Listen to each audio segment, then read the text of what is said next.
Shalom, shalom mtu wa Mungu, jina la Bwana litukuzwe. Naam, kwa majina naitwa Eric Jome. Watu wa Mungu, leo nina swali kwenu. Swali langu ni hili: je, sisi ni watumwa? Ili swali kila mmoja kama yuhai unapaswa ujiulize. Kwa maisha unayopitia sasa, kwa shughuli ambazo unapitia sasa, kwa mihangaiko unapitia sasa, je, wewe ni mtumwa? Jibu unakuja kujua kwamba sisi si watumwa, kwa maana tupo katika njia sahihi ambayo tunapita Bwana wetu Yesu Kristo, ambaye Yesu sisi alitusimamia na Yesu sisi alituongoza, akatuamini, akatusimamia kwa kila jambo, na akatupa maarifa, akatupa mwongozo wa kuweza kumshinda Yesu shetani, ya kuweza kumshinda Ibilisi. Lakini leo kwetu kuna watu tunajisahau, kuna watu tunapata shida mbalimbali, lakini tunamsahau neno la kweli, tunaenda kwenye maneno ya uongo, tunasahau, tunaacha mafundisho ya kweli, tunaenda kwenye mafundisho ya uongo. Lakini tumejisahau, tunapenda kuishi katika ile hali ya utumwa, ingali sisi si watumwa. Maandiko matakatifu, kitabu cha Yohana sura 15 inasema, msomaji somee bwana.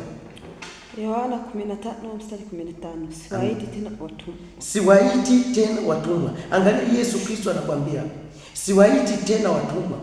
Kwa maana wewe si mtu wa kwanza kupata shida sasa, si mtu wa kuweza kuhangaika sasa, kwa maana wakati wako wa ushindi umefika, wakati wako wa neema umefika, wakati wako kujivunia umefika. Hauwezi kuhangaika, kwa maana Yesu Kristo anatuambia kwamba siwaiti tena watumwa. Ina maana mwanzo tulikuwa watumwa, lakini sasa ukombozi wa Bwana wetu Yesu Kristo umefika, kwa maana ni kipindi cha kufurahi na cha kuishi tukiwa na furaha. Amina, endelea pale tuishi. Kwa maana mtumwa ajui atendalo bwana wake. Kwa maana mtumwa ajui atendalo bwana wake. Kwa nini Yesu alisema tuiti sisi si watumwa? Kwa maana ametoa kabisa kwamba kwa sisi sasa, kwa watu tuliofikia, tunajua mambo makuu ambayo Mungu anayatenda. Kwa maana anakuambia kwamba kwa maana mtumwa ajui atendalo bwana wake. Kwa maana sisi tungekuwa watumwa, tusingetambua jambo analotenda Mungu. Lakini kwa maana sasa sana sisi sio watumwa, tunatambua mambo makuu ambayo Mungu anatenda. Na ndio maana Yesu Kristo akasema kwamba siwaiti tena watumwa, kwa maana mtumwa atambua analotenda bwana wake. Endelea hapa mtumishi. Lakini ninyi nimewaita rafiki. Lakini ninyi nimewaita rafiki. Lakini ninyi nimewaita rafiki, kwa maana sisi tu karibu na yeye, sisi tu karibu na Yesu. Kwa maana anachokula Yesu ndicho tunachokula sisi, anachokifanya Yesu ndicho tunachokifanya sisi. Ndiyo maana hiyo urafiki, na ule urafiki ni ule urafiki wa karibu, si urafiki wa hapa na pale, si urafiki wa kubebeana begi, bali ni urafiki wa kusaidiana, urafiki wa kile kitu cha kupewa kiroho, kuweza kutulisha sisi kama wanadamu. Ndipo Yesu akasema, kwa maana sisi ametufanya rafiki, akatupa kila kitu alichonacho, akatuelekeza mambo mazuri, akatuambia siri za ufalme wa mbinguni. Maana sisi ametuita ni rafiki, na sisi tu rafiki wa Yesu. Amina, endelea pale mtumishi. Kwa kuwa yote niliyoyasikia kwa baba yangu nimewaarifu.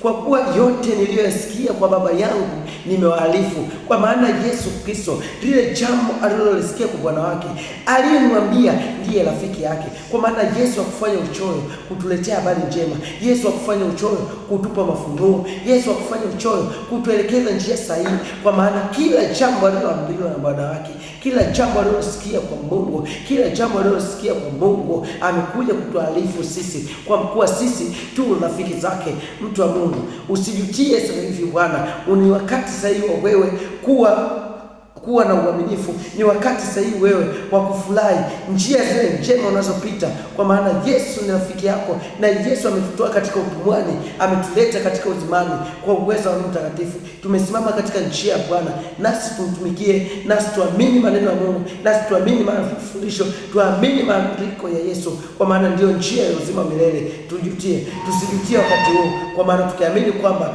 yupo mkombozi wetu, na sisi si watumwa, bali ni watu wenye njia ya uzima wa milele, tunaoenenda kwa neno la Mungu na mafundisho yaliyokuwa sahihi na neno la kweli, kwa maana tumeng'olewa katika mbegu iliyopandwa na Shetani. Sasa ni wakati ambao Yesu Kristo ameipanda mbegu ambayo ni neno la kweli ndani yetu, kwa jina la Yesu Kristo Nazareti. Shalom, ubaki mbarikiwa. Amina.